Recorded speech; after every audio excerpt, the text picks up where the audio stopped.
It is a beautiful day to be alive, and it is a beautiful day to be angry. When is it okay to be angry? The answer is always, literally always. And the fact that we think it's not okay is part of the problem, huge part of the problem.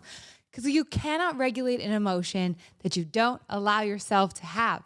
The best analogy I have for this, if you are in a customer service line, okay, and you're trying to talk to the customer service representative, there's not anyone in front of you.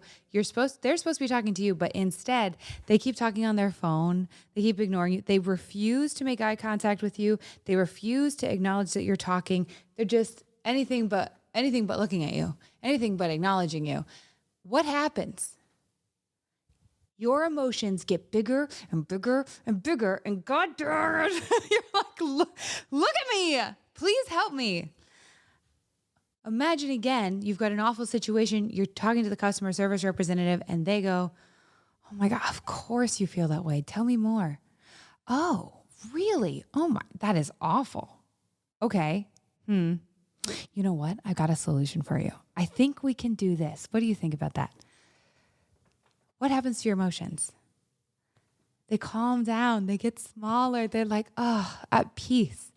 That's what we do to the emotions we don't feel like we're allowed to have. We get so angry when we turn away from ourselves having an emotion, which, by the way, is always justified.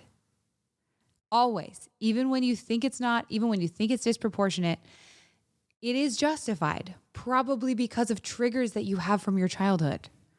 Probably because your parents abandoned you in a specific situation when you were little. And so when your partner says that one thing, it tells your body, oh no, I'm being abandoned. How dare you?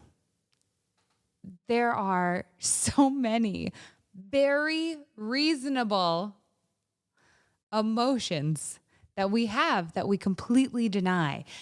And instead, if we stopped denying them and started getting curious with them and approaching them with love, our world would be so much healthier. And when you do that to yourself, you immediately start seeing it in other people. So when people get mad at you, which was probably once a huge trigger, you start to be like, oh, ooh, what's going on with you?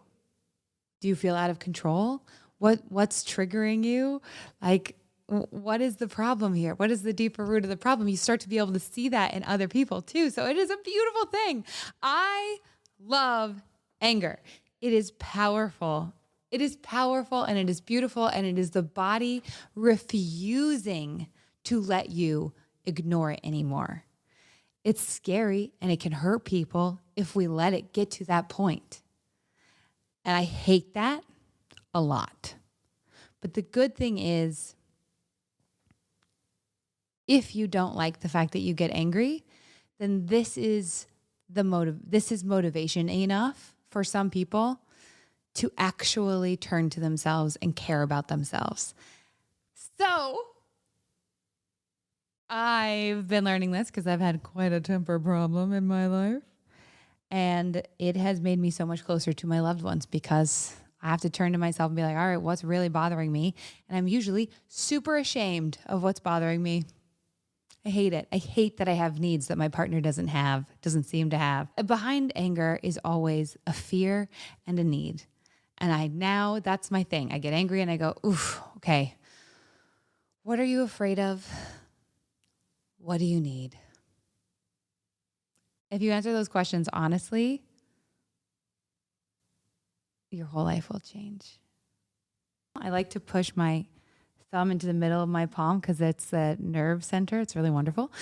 And I go, you belong. You belong here. To the anger. I hope you love your day. I hope you love you. Good morning.